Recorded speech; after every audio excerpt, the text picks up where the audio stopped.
Okay, I'm going to try this again. Doesn't look like that last video went through. So, this is the way it is, brother. I've gone to court just to mess with them. Once I went into court, had my hat on for no other purpose. And that clerk or that court attendant comes by and says, "Sir, you need to take your hat off." "No thanks, I don't wish to." She comes by again. "Sir, you need to take your hat off." "No thanks, I'm all right." She comes by again. "Sir, you need to take your hat off." "I told you, I'm all right." So she went and called the judge. And the judge comes flying through the back door of the courtroom. "Sir, take your hat off my courtroom." "Oh, it's your courtroom, huh?" "Yes, take your hat off my courtroom."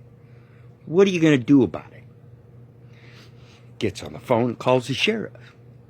Everybody in the courtroom's aghast. "Oh no, he's going to arrest you."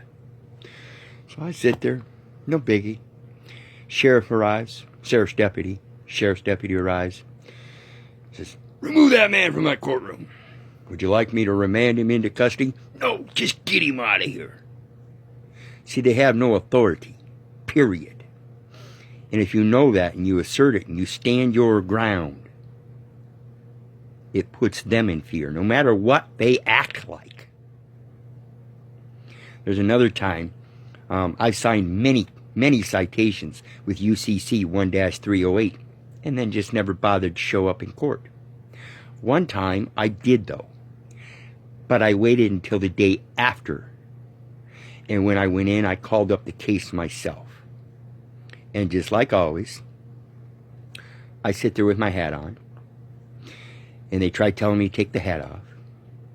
Well, this is just in a little small fraction misdemeanor case, so they didn't really make a big deal of it.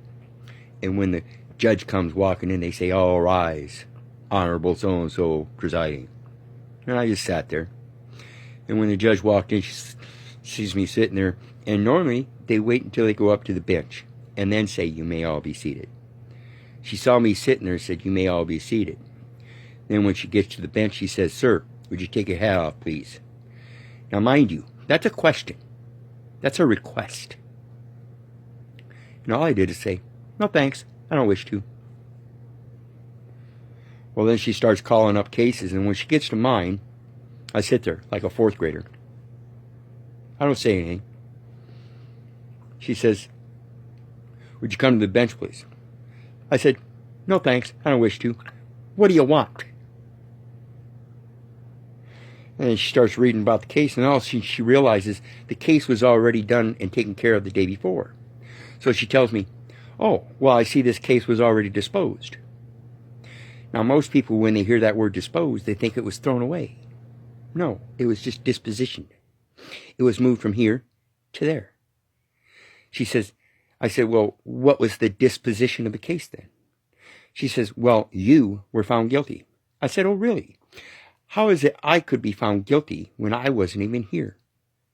"Well, you can file such and such with the clerk of courts." I said, "No, thanks. I don't wish to," and walked out.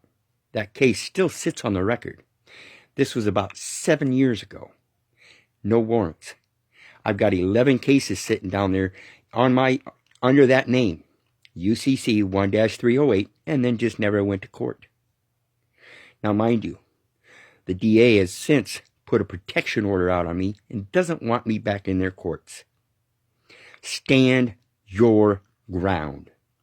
As I mentioned in the comments above, that's all you need. Stand on it.